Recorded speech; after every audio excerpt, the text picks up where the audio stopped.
Hi friends, welcome back for DElEd classes. तो अभी जो हमारा जो है F4 पेपर की शुरुआत हो चुकी है और F4 पेपर में जो हमने जो उसका जो क्या सिलेबस है, किस यूनिट में क्या सब पॉइंट पढ़ना है उसके बारे में भी चर्चा कर लिया।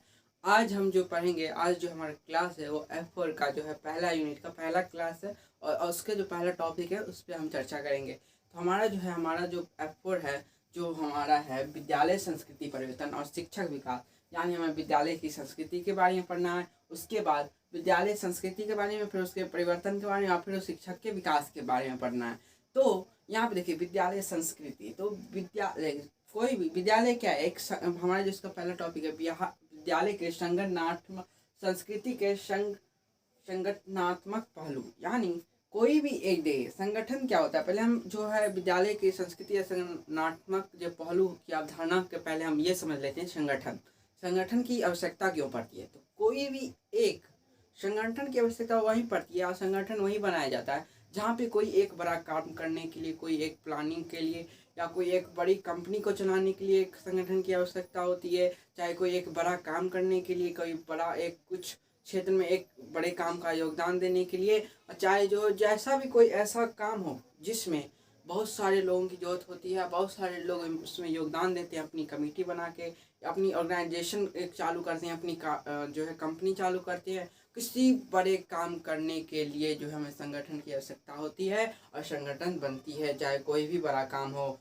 चाहे कोई कंपनी चलाने योग्य हो या कोई एक बड़े जो आपका जो बड़े कोई ऐसा कार्य हो रहा हो उसमें अपने आप योगदान देना चाह रहे हो, चाहे समाज के आप विकास में अपना योगदान देते हो, कुछ ऐसा काम करिए। जैसे विद्यालय क्या है, एक समाज का एक छोटा सा रूप है जिसमें हम समाज के डेवलपमेंट के जिससे समाज का डेवलपमेंट हो वो हम बच्चों को पढ़ाते हैं, जिससे बच्चे क्या सब अपने विकास करें, जैसे समाज का विकास हो। तो जो विकास कराने के लिए अगर कोई काम कर रहे हो और कोई ऐसा बड़ा काम करने के लिए हमें क्या होती है, ग्रुप की आवश्यकता होती है, संगठन की आवश्यकता की होती है, ऑर्गेनाइजेशन कहते हैं उसी को। अगर संगठन किसे कहते हैं, जो समाज में किसी बड़े काम को चलाने के लिए और बड़े जो है विस्तृत रूप से चलाने के लिए हमें संगठन की आवश्यकता पड़ती है। और विद्यालय भी एक संगठन है, एक ऑर्गेनाइजेशन है जो हमारा जो है, जिसमें हमारे सभी तरह के जो हमारे अवयव पाए जाते हैं। विद्यालय में अवयव होते हैं, विद्यालय की अपनी संस्कृति होती है, उसके बारे में आगे चर्चा करेंगे। तो संगठन का जो एक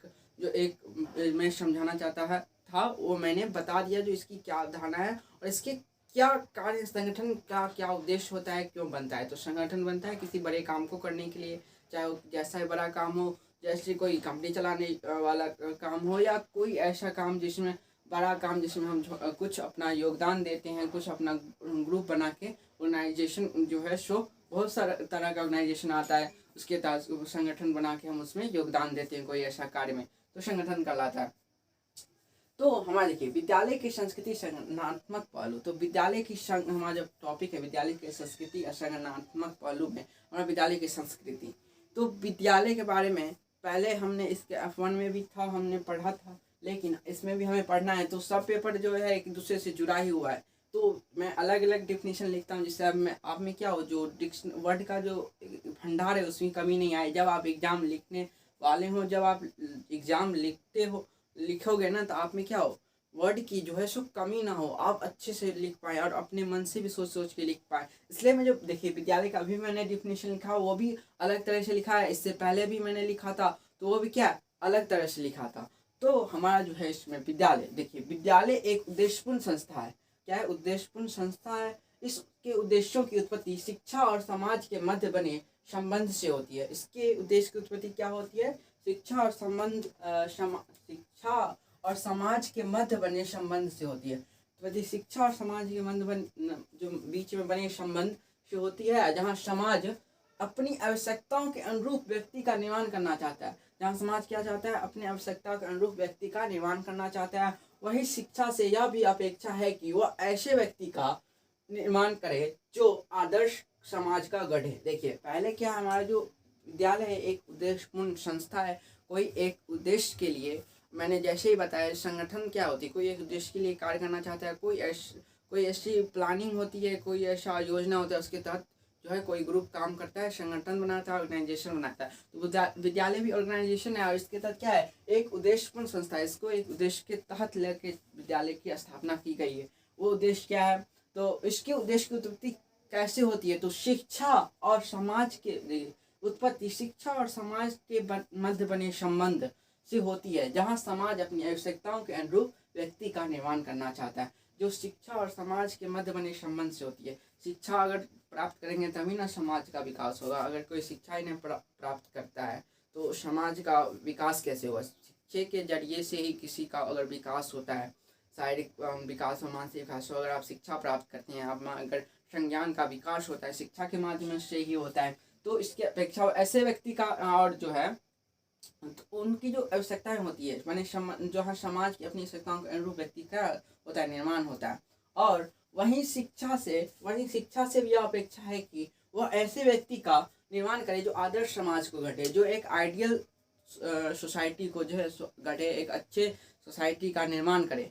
एक आदमी से ही क्या है एक समाज अच्छा बन सकता है। अगर प्रत्येक आदमी अच्छा करने लगे ना तो सभी समाज भी अच्छा करेगा, क्योंकि क्या है समाज लोगों के समूह को ही हम समाज कहते हैं। और जो अतः शिक्षा और समाज के अंतर संबंध से उत्पन्न विभिन्न उद्देश्यों की प्राप्ति के लिए जो विद्यालय के रूप में औपचारिक संस्था को गठित किया गया है। क्यों किया गया है विद्यालय के गठन? तो शिक्षा और समाज के अंतर संबंध से उत्पन्न विभिन्न उद्देश्य, शिक्षा और समाज से बने अंतर संबंध से बने विभिन्न उद्देश्यों की प्राप्ति के लिए जो हमारा विद्यालय के रूप में औपचारिक संस्था को गठित किया गया है। विद्यालय क्या है? एक औपचारिक संस्था है जहाँ पे बच्चे जो है क्या है एक समय सीमा निर्धारित होती है। उस समय सीमा निर्धारित उसी समय सीमा के अंतराल वो जाते हैं। बच्चे का जो भी पाठचर्या तय होता है उस पाठचर्या के अनुसार वो पढ़ते हैं। वो जो है उसके अनुसार जितने भी उनमें जो भी क्रियाएं कराई जाती हैं विद्यालय में वो करते हैं। फिर एक जो है जो होता है उनका जो एक समय बंधा हुआ होता है और उस तरह वहाँ पे उनका क्या होता है विद्यालय से वो छुट्टी प्राप्त करते हैं। छुट्टी प्राप्त करके वो घर आते हैं। तो क्या एक औपचारिक शिक्षा है? औपचारिक शिक्षा वही होती है जो हम एक विशेष जगह पे जाके एक नियमित समय पर हम शिक्षा ग्रहण करते हैं। तो औपचारिक संस्था भी एक विद्यालय हुआ। तो देखिए हमने विद्यालय के बारे में अभी तक जान लिया है। अब विद्यालय संगठन की अपनी एक विशेष संरचना है। विद्यालय क्या है? संगठन है, ऑर्गेनाइजेशन है। उसकी अपनी जो है एक अलग विशेष संरचना होती है सभी ग्रुप में, चाहे कमेटी कह लीजिए या ऐसी ग्रुप कह लीजिए या संगठन कह लीजिए, सबकी अपनी अपनी विशेष जो होती है सो अंग होते हैं, विभिन्न पद होते हैं। सभी ऑर्गेनाइजेशन में विभिन्न पद होते हैं। और कोई कंपनी का ले लीजिए तो कोई CEO होता है, कोई MD होता है, फिर उसके आगे जो ऐसे ही करके चेंज चलता रहता है और सभी सदस्य कंपनी में उसमें काम करते हैं। तो मान के चलिए विद्यालय भी ऐसे ही है। और विशेष संरचना जिसके अंतर विभिन्न अंग है। देखिए क्या है विद्यालय के भी अंग है। कंपनी के अंग क्या होते हैं? जो उनके सदस्य हैं जो उसमें काम करते हैं, जैसे MD हुआ, CEO हुआ, और उनके सारे ऐसे जो आते जाते हैं छोटे जो ऐसे करके जो है जो HR सब जो इंटरव्यू लेते हैं, जो सदस्य को जो है अपना इंटरव्यू लेके उन्हें जो है अपनी कंपनी में काम के लिए लगते हैं। अगर उनके अनुरूप कोई व्यक्ति आता है अगर इनके इंटरव्यू देता है तो वो क्या वहाँ पे अपने काम के लिए रखते हैं। तो ऐसे भी विद्यालय में होता है। विद्यालय में शिक्षा के अंतर क्या है? इनके भी विभिन्न अंग होते हैं। विद्यालय संगठन की अपनी एक विशेष संरचना है, इसके अंतर विभिन्न अंग हैं। विद्यालय संगठन की संरचना के विभिन्न अवयवों या अंगों में प्रधानाध्यापक क्या है? प्रधानाध्यापक है, शिक्षकगण, विद्यार्थीगण, विद्यालय प्रबंध समिति और समुदाय इत्यादि प्रमुख है। और इन विभिन्न अंगों की एक निश्चित भूमिका होती है जो अपने कार्यों द्वारा पूरे संगठन के सुचारू संचालन में योगदान देते हैं। जैसे देखिए हमने अभी पढ़ा है जो विद्यालय क्या है? संगठन है। संगठन के जो है विभिन्न अंग होते हैं, विभिन्न अवयव होते हैं, चाहे अवयव बोलिए या अंग बोलिए। और ये अवयव जो अंग जो है ना सो अपने उनके विश्वास पर, एक दूसरे के विश्वास पर चलते हैं। किसी से भय नहीं रहता। अगर कोई ऑर्गेनाइजेशन तभी चलता है जब एक दूसरे पे विश्वास रहता है। कोई बिजनेस तभी आपका सक्सेसफुल रहेगा जब आपको बिजनेस पार्टनर पे एक दूसरे पे विश्वास रहेगा। तभी आप ऑर्गेनाइजेशन बना पाइएगा, तभी आप संगठन बना पाइएगा, अपने ग्रुप से संगठन बना पाइएगा जिससे आप दोनों क्या विश्वास हो, आप एक दूसरे पर विश्वास कर सके। और बहुत सारी ऐसी चीज़ें होती हैं। तो पहले जो हमारा इसमें है देखिए विद्यालय संस्था में क्या क्या अंग होते हैं। तो पहले होते हैं हमारे प्रधानाध्यापक होते हैं, उसके बाद शिक्षकगण आते हैं, उसके बाद हमारे विद्यार्थीगण आते हैं। अगर इसमें से कोई भी एक अंग ना रहे तो एक विद्यालय ऑर्गेनाइजेशन सही से, विद्यालय संगठन सही से नहीं चल सकता है। क्या होते हैं? प्रधानाध्यापक होते हैं, शिक्षकगण होते हैं, विद्यार्थीगण होते हैं, विद्यालय की अपनी समिति होती है, विद्यालय प्रबंधन की समिति होती है, समुदाय समाज भी होता है। अगर समाज ही नहीं रहेगा तो विद्यालय कहाँ से आएगा? इसलिए समाज का होना जरूरी है। अगर समाज रहता है, सामुदायिक लोग रहते हैं तभी। अगर आपने एक विद्यालय भवन बना लिया, क्या है विद्यालय आपने एक घर बना लिया, लेकिन आप उसको विद्यालय कब बनाएंगे? आपको मैंने ईंटा पाथर जो है ईंटा दे दिया है, गिट्टी दे दिया, सीमेंट दे दिया, बालू दे दिया, लेकिन आप उससे भवन तैयार कर लिए। लेकिन आप भवन तैयार कर लिए तो, लेकिन आप उसको स्कूल कैसे बनाइए, आप उसको विद्यालय कैसे बनाइएगा? आप में अगर बच्चे ही नहीं पढ़ने आ रहे हैं, आप भवन बना के ठाड़ कर लिए, खड़े कर लिए, और नहीं उस पर प्रधानाध्यापक है, नहीं शिक्षकगण है, नहीं विद्यार्थी आ रहे हैं, नहीं समाज के बाहर आप कहीं पे जाके भवन बना लिए हैं जो मैं यहाँ पे विद्यालय खोलूँगा, तो ऐसे नहीं, आपको सबका प्रबंध करना पड़ेगा। क्या मैनेजमेंट भी है इसमें, तो सभी का प्रबंध करना पड़ेगा। शिक्षक का हो या उसमें शिक्षक में आपको प्रधानाध्यापक को उन जो है उनको नियुक्त करना पड़ेगा। फिर आपके जो जितने विद्यार्थी होते हैं, विद्यार्थी को उनको जब समाज में जाके इससे आपको जागरूक करना पड़ेगा, जो हमारे स्कूल में आइए ऐसे ऐसे करके जो है यहाँ पे पढ़ाई होती है। तो बहुत सारे ऐसे स्टेप लेने पड़ते हैं, जिससे क्या होता है, जो हमारे विद्यालय की निर्माण होता है, विद्यालय का स्थापना होता है, और उसमें क्या होता है, विद्यालय की प्रबंधन की समिति भी बनती है, और इन विभिन्न अंगों में एक निश्चित भूमिका होती है जो अपने कार्य द्वारा पूरे संगठन के सुचारू रूप से योगदान देते हैं। और अपनी ये सभी अंगों क्या अपने अपने कार्य हैं। शिक्षक का पढ़ाने का कार्य होता है, और क्लास में आके पढ़ाने का, और ऑफिस में भी बहुत सारे शिक्षक के ऐसे कार्य होते हैं जो आप भी पढ़ने वाले हो, आपको भी धीरे धीरे पता लगेगा। और विद्यार्थियों क्या होता है, अच्छे से अनुशासन पूर्वक पढ़े, अपने दायरे में रह के अपने नैतिक मूल्यों का विकास करे, अपने शारीरिक विकास करे, क्वेश्चन पूछे जिससे उनका क्या संज्ञान का विकास हो, उनका चेतना का विकास हो, उनकी जो सोचने की शक्ति है उसमें विकास हो, सोचने समझने की शक्ति में वो एक दूसरे से क्या है कम्युनिकेट कर सके, संप्रेषण स्थापित कर सके। तो ये सब जो बच्चों में क्या है स्कूल के माध्यम से ही जो है सो विकास होता है। और उसके बाद देखिए हमारा है विद्यालय, इसके बारे में हमने समझ लिया है विद्यालय संस्कृति के संगठनात्मक पहलू के बारे में। अब जो हम पढ़ेंगे विद्यालय की संस्कृति को प्रभावित करने वाले कारक।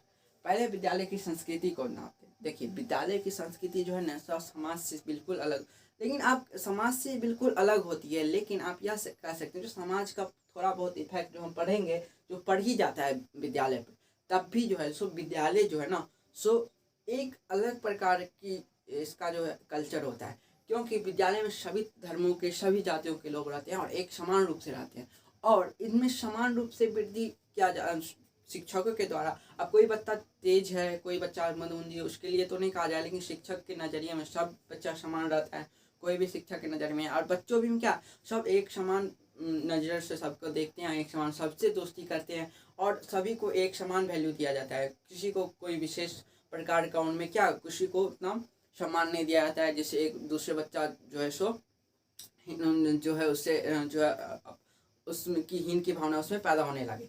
तो इसमें जो एक समान कल्चर का डेवलपमेंट होता है, जिससे बच्चे क्या होती है शारीरिक विकास होता है, इसके जरिए बच्चों में बौद्धिक विकास होता है। बच्चों को ऐसा जो है क्वेश्चन सब दिया जाता है जिससे बच्चे अपने जो है माइंड का इस्तेमाल करें, ऐसा जवाब दे तो उनमें बौद्धिक विकास होगा। बच्चों में नैतिक मूल्यों का विकास कराया जाता है। इसमें जो है सो आप कह सकते हैं सभी कल्चर का जो है सो मिक्स करके एक कल्चर बनाया जाता है, जिसमें किसी को भेदभाव नहीं किया जाता है। सभी समाज में भेदभाव होते हैं, लेकिन एक विद्यालय का कल्चर ही ऐसा है जिसमें किसी के साथ भेदभाव नहीं किया जा सकता है। और इनका कल्चर भी मुझे लगता है सबसे अच्छा रहता है, जो किसी के साथ कोई भेदभाव नहीं रहता है, सब एक समान देखते हैं, सब में नैतिक मूल्यों का विकास होता है, सब में सामाजिक मूल्यों का, और सब में जो है नियम पूर्वक और एक बद तरीके से, मतलब जिस प्रकार जिस स्तर पर जिस बालक का विकास होना चाहिए उस बालक का विकास होता है। और एक नियमबद्ध तरीके से बच्चों को कब क्या सीखना है, कैसे सीखना है, उस तरीके से उसमें विकास कराया जाता है। बच्चे में क्या होती है अनुशासन डिसिप्लिन की भावना व्यक्त होती है, जिसमें बच्चे क्या एक आदर्श समाज की जो यहाँ पे है ना, जो आदर्श समाज की आवश्यकता है, समाज के लोग की आवश्यकता है, जो क्या विद्यार्थी स्कूल में जाए, उनके बच्चे स्कूल में जाए और एक अच्छे समाज एक अच्छे व्यक्ति बने, और एक अच्छे समाज क्या है एक आदर्श समाज की जो है सो गढ़ सके, आदर्श समाज एक बना सकें। तो उनमें क्या होती है जो है हमारा जो है डिसिप्लिन जो है अनुशासन जो है उसका विकास होता है। उसके जरिए हम क्या करते हैं, अनुशासन के जरिए हम अनुशासन जो है हमें क्या सिखाता है, नियम ढंग कोई भी रूल के अनुसार चलना, कोई नियम के अनुसार चलना जो स्कूल में बनाया गया है उनके अनुसार हम चलते हैं तो हमारा क्या होता है विकास होता है। तो ऐसा स्कूल का कल्चर बनाया जाता है, ऐसा सभ्यता बनाया जाता है, इसकी एक संस्कृति होती है। और वो भी संस्कृति की इतना सुंदर संस्कृति है, लेकिन उसको भी प्रभावित करने वाला कोई ना कोई कारक होता ही है, उसी के बारे में हम पढ़ेंगे। तो देखिए विद्यालय संस्कृति को प्रभावित करने वाले कारक में राजनीतिक कारक है। पहला तो राजनीतिक कारक है, तो इसमें है देखिए हमारे देश में अनेक राजनीतिक दल हैं। ये राजनीतिक दल शिक्षा संस्थाओं में घुसपैठ कर लेते हैं और राजनीतिक दल छात्रों में दलबंदी करवाकर अनुशासनहीनता को फैलाते हैं, इनडिसिप्लिन को फैलाते हैं और शाला की संस्कृति को प्रभावित करते हैं। देखिए ये कैसे करती है, राजनीतिक दल क्या करते हैं, शिक्षा संस्थाओं में घुसपैठ कर लेते हैं। इनका जो होता है, देखिए राजनीतिक दल होते हैं, सभी अपने अपना फायदा चाहता है, चाहे वो दल हो चाहे व्यक्ति हो। और दल भी क्या होता है, सब अपने अपने सत्ता में आना चाहता है। अगर कोई सत्ता दल हो तो जो विपक्ष में जो होते हैं विपक्ष वाले उनको उन पे थोपते हैं, उन पे ऐसा करने आरोप लगाते हैं, सत्ता वाले ऐसा आरोप विपक्ष वाले पर लगाते हैं जो तुमने नहीं किया, तो बोला अभी तुम क्या कर रहे हो, बोला तुमने नहीं किया, तो मतलब ऐसे ऐसे करके बहुत सारे होते हैं।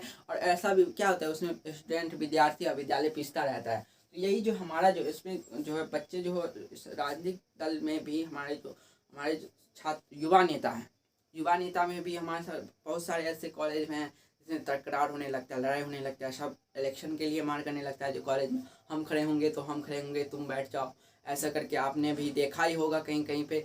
जो आप नहीं देखा होगा तो फिल्मों में तो देखा ही होगा, जो कैसे जो हमारे महाविद्यालयों में जो है सो जो चुनाव होता है और कैसे इफेक्ट करता है बच्चों में। बच्चे पढ़ाई छोड़कर जो है सो इलेक्शन में लग जाते हैं। और राजनीतिक दल भी जो है सो अपना जो करते हैं, अपना जो कमेटी है, जो अपना जो संगठन है वो फैलाता जाता है। और युवा जो हमारे देश का जो क्या है, युवा शक्ति है, देश हमारा सबसे यंगर पावर जो युवा शक्ति में से सबसे आगे, दुनिया में सबसे ज़्यादा युवा पावर जो है हमारा जो है सो इंडिया में ही है, इंडिया में युवा पावर है। लेकिन हमारे जो कॉलेज के जो लड़के होते हैं, जब विद्यालय के लड़के होते हैं, आप समझ लीजिए उसमें क्या होती है, राजनीतिक दल आने लगती है, राजनीतिक दल की भावना आने लगती है, तो वो सब एक दूसरे के क्या होती है। अगर कोई एक ही विद्यालय का अगर कोई बच्चा है और या मान लीजिए महाविद्यालय, कोई एक पार्टी में जाता है और कोई एक सत्ता पार्टी में जाता है, कोई एक विपक्ष पार्टी में जाता है, और दोनों एक दूसरे की क्या होती है, बुराई करने लगती है, तो दोनों में मारपीट की भावना भी उत्पन्न होने लगती है, हिंसा की भावना उत्पन्न होने लगती है।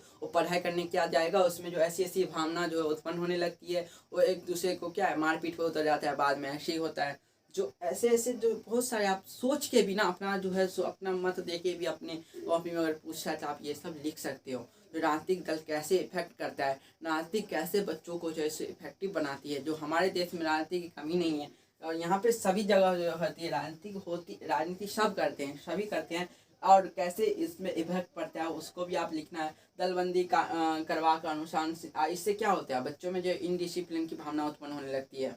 और इससे क्या होता है, हमारे शाला की संस्कृति, यहाँ पे शाला देख के कंफ्यूजन नहीं हो जाएगा, शाला मतलब विद्यालय ही होता है। और शाला की संस्कृति का प्रभावित करते हैं। राजनीतिक दल छात्रों में दलबंदी करवाकर अनुशासनहीनता को फैलाते हैं और शिक्षा संस्था में क्या होते हैं, घुसपैठ कर लेते हैं। और हमारे जो देखिए बहुत सारे ऐसे भी हैं, और जो सत्ता जो हमारे जो राजनीतिक दल है वो फायदे के लिए भी होता है, लेकिन इसमें बहुत सारी बुराइयां भी आने लगती है अगर कोई हद से ज़्यादा करना लगता है।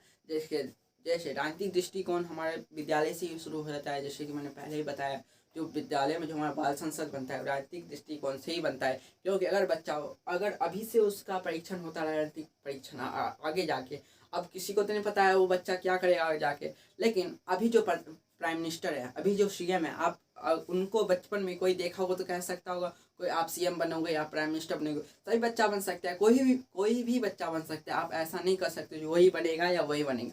उसमें क्या है, सभी को परीक्षण देना जरूरी है। इसलिए बाल संसद जो हमारे स्कूल में जो ना एक राजनीतिक दृष्टिकोण से ही अच्छा है, और राजनीतिक दृष्टिकोण से परीक्षण बचपन से ही दिया जाता है। और वही बचपन जो है, देखिए बचपन में तो ठीक रहता है, वो अपना विकास करता रहता है। लेकिन कोई दूसरा के जो उसमें राजनीतिक दल जो उसमें करना लगता है, कोई महाविद्यालय में जाके क्या विशिष्ट रूप से धर लेता है, तो दोनों में मारपीट होने लगती है। लेकिन विद्यालय में जो है हमारा ऐसा नहीं होता है बाल संसद में। तो यही बाल संसद जैसे चलता है, मैं भी बाल संसद का सदस्य रह गया हूँ। लेकिन अगर ऐसा जैसा हम लोग का जो बाल संसद जो हमारा बना हुआ था संसद में, जो लोग भी थे ना, उनका ऐसा ही अगर हमारे देश में भी जो बन जाए तो देश का इतना विकास होगा ना, तो आप सोच भी नहीं सकते। जो हमारा जो होगा 10 साल में विकास हुआ रहेगा, वो हमारा 1-2 साल में होगा। मतलब ऐसे करके जो है बच्चों में बाल संसद से पहले जो होती है राजनीतिक भावना धीरे धीरे पैदा होने लगती है। जो हीनता की भावना, राजनीति में क्या हीनता की भावना एक दूसरे के प्रति पैदा होने लगती है, चाहे सत्ता हो या विपक्ष हो, एक दूसरे के प्रति। लेकिन हमारे बच्चों में जो ऐसी ऐसी बाल संसद बनाया जाता है तो उसमें ऐसा कोई भी चीज़ नहीं होता, उसमें सभी विकास पे ध्यान देते हैं, सभी एक दूसरे के कैसा विकास हो, स्कूल में कैसे क्या करना चाहिए, पेड़ लगाना चाहिए, स्कूल का इन्वायरमेंट शुद्ध होगा, तो ये सब बहुत सारे ऐसे हैं जो ऐसे ऐसे भावना को स्कूल में ही सिखाया जाता है बाल संसद के जरिए, जिसमें बच्चों की जो राजनीतिक दृष्टिकोण में जो है सो अच्छा वृद्धि होती है। उसके बाद हमारा है सामाजिक कारक है।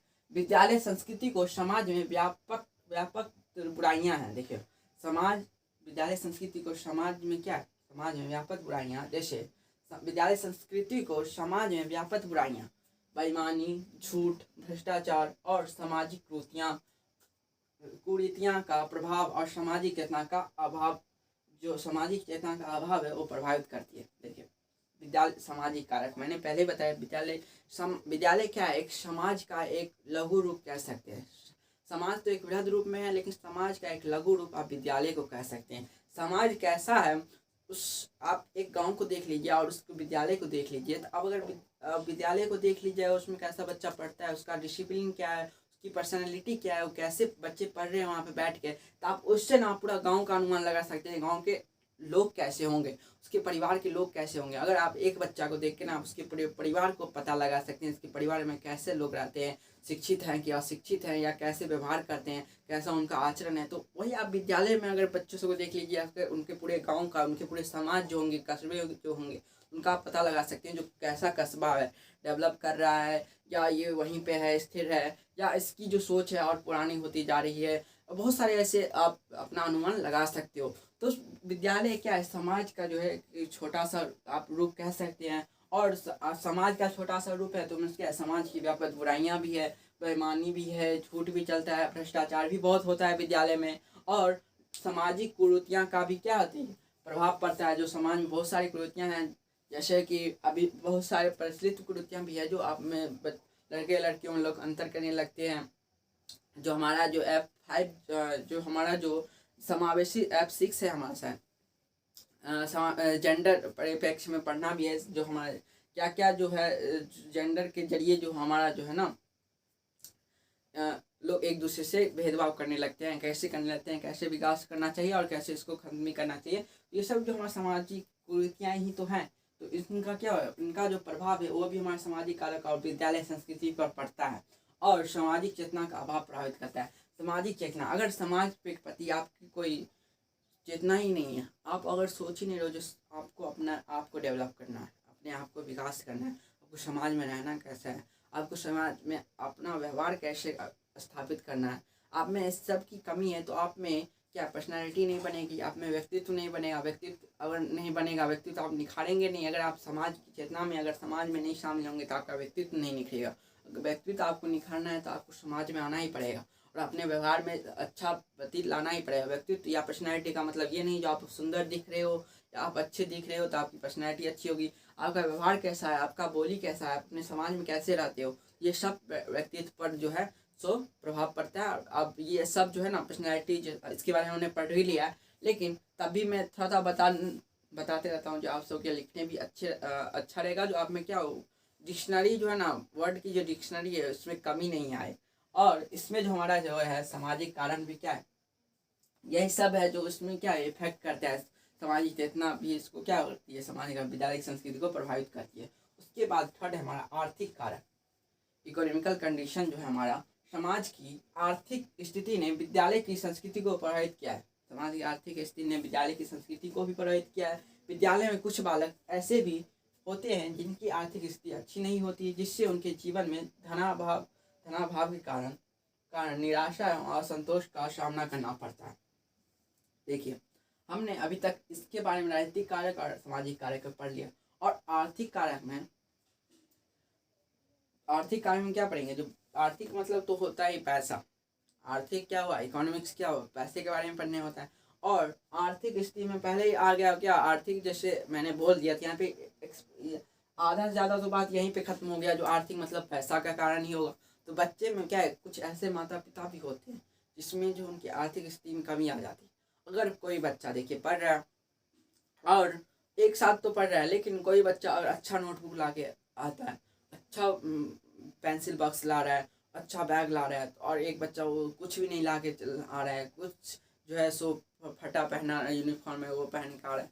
तो ये सब जो होती है उसकी आर्थिक स्थिति जो होती है और एक अपनी सहपाठियों को देखता है, अपने अगल बगल पढ़ने वाले को इतना अच्छा कर रहा है, इतना अच्छा ला रहा है। और ऐसे भी होते हैं जो उनमें जो एक दूसरे को देख के क्या होती है, उनमें जलन की भावना उत्पन्न होने लगती है। और वो जो बच्चा जो गरीब का बच्चा होता है वो देखता है उनमें क्या हीनता की भावना होती है, वो अपने माँ पापा से जाके जिद करने लगता है। उनकी माँ पापा, उनकी जो है मम्मी पापा क्या उन्हें दिलाने के सक्षम नहीं होते, जो नहीं दिला पाते। वो नखरे करता है स्कूल जाने में की जो नाकानुकी करता है, सब इतने अच्छे से पहन के आते हैं, इतने अच्छे ड्रेस बैग सब लाते हैं, लेकिन मैं कुछ नहीं लेके जाता हूँ। तो उसमें निराशा की भावना पैदा होती है, असंतोष की का सामना करना पड़ता है। उन्हें क्या होती है, धनाभाव के कारण जो उनकी संस्कृति क्या है, विद्यालय संस्कृति इफेक्ट करता है बच्चे की।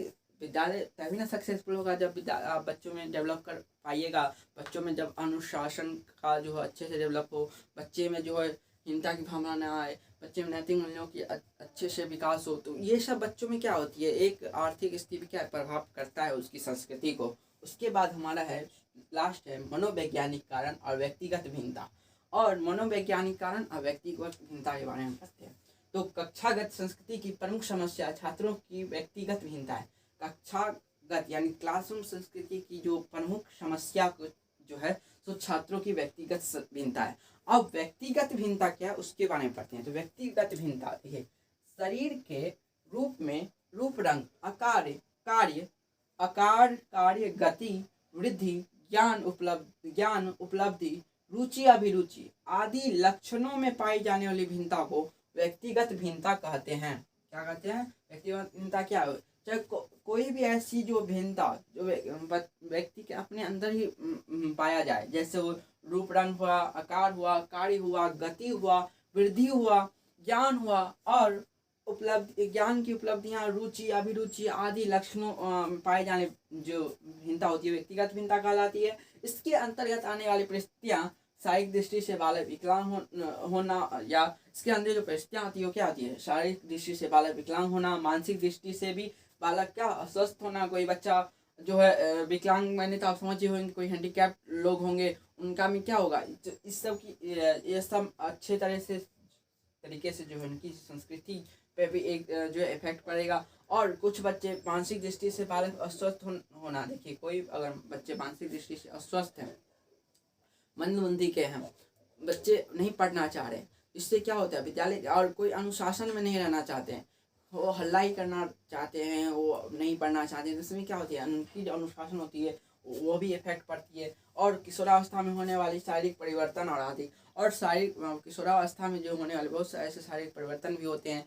जहाँ किशोरावस्था में बच्चे क्या होते हैं, उग्रवादी होते हैं, तुरंत लड़ाई करने पे उतर जाते हैं, एकदम कुछ हुआ नहीं कि मार करने के लिए चला जाता है। तो ये सब ऐसे ऐसी भावनाएं उत्पन्न होती है जो विद्यालय अनुशासनहीनता की भावना को जो है सो विकास करने लगता है। और देखिए रुचि अभिरुचि भी होती है, उसमें पढ़ने में मन लग रहा है, नहीं लग रहा है, तो नहीं लग रहा है तो कुछ करेगा, बात ही करेगा, तो इसमें विद्यालय का अनुशासन जो है सो भी भंग होता है। कोई बच्चा ज़्यादा तेज होता है तो दूसरे बच्चों से देख के जलने लगते हैं, वो भी पढ़ते हैं। लेकिन एक दृष्टिकोण से देखा जाए तो ये भी तेज, अगर कोई बच्चा एक दूसरे से देख के जल के पढ़ता है तो वो सही है, लेकिन जल के अब ऐसा काम ना कर जाए जो ऐसा जो उसको ना पढ़ने दे या खुद पढ़े उसको डिस्टर्ब करे, तो ऐसा ऐसी भावना भी नहीं प्रकट करनी चाहिए। उसका रंग आकार, बच्चों में रूप रंग हो, चाहे आकार हो, चाहे कार्य हो, चाहे उसकी ज्ञान की उपलब्धि हो, एक दूसरे से जो है भिन्नता नहीं रखनी चाहिए। तो यही सब जो बच्चों में मनोवैज्ञानिक कारण है, व्यक्तिगत जो है भिन्नता है जो उत्पन्न होने लगती है, जैसे उनमें जो है सो विद्यालय की संस्कृति जो है सो नहीं रख पाते हैं, उनकी क्या है जो है इनडिसिप्लिन में वो आने लगते हैं, उनमें हीनता की भावना जो है सो महसूस होने लगता है, वो अज्ञानता की तरफ जो है सो बढ़ने लगते हैं। लेकिन इस सब को रोकने के लिए हमें क्या करना चाहिए, जो बच्चों में क्या करना चाहिए, वैज्ञानिक आर्थिक कारक पर राजनीतिक कारक में जो है बच्चों को जो अच्छे से आप ज्ञान देंगे, अगर अच्छो आप बच्चों में अगर रुचि नहीं लग रहा है तो बच्चों में आप रुचि जगाएंगे, बच्चों के पढ़ने में आप मन लगाएंगे, बच्चा जैसा ही पढ़े वो भी हमारा जो पाठचर्या वही है ना। बच्चा अगर नहीं पढ़ना चाहते हो, आप अगर एक शिक्षक बन रहे हो तो पढ़ा तो कोई बच्चा, कोई अगर तेज बच्चा को तो कोई पढ़ाएगा, लेकिन आपको पढ़ाना किसको है, आपको ऐसे बच्चे को पढ़ाना है जो बच्चा नहीं पढ़ना चाह रहा है, जो बच्चा नहीं पढ़ना चाहता है, लेकिन पढ़ने क्या उसके लिए फायदा है, तब उसको बच्चे को अगर पढ़ा देते तो आप एक अच्छे शिक्षक कहोगे। तो यही है जो है हमारा जो इसका जो इकाई 1 का जो इसका टॉपिक है। विद्यालय संस्कृति के संगठनात्मक पहलू हमारे खत्म होता है और विद्यालय की संस्कृति को प्रभावित करने वाले कारक भी। तो अगर वीडियो अच्छा लगा हो और आपने समझा हो, अगर अभी तक आपने लास्ट तक आप बने हैं तो वीडियो को एक लाइक कर दीजिएगा, वीडियो को जो है शेयर कर दीजिएगा। अगर आप चैनल पर नए हो तो चैनल को सब्सक्राइब कर दीजिएगा। बाय, स्टे ट्यून, फिर मिलेंगे नेक्स्ट वीडियो में। बाय।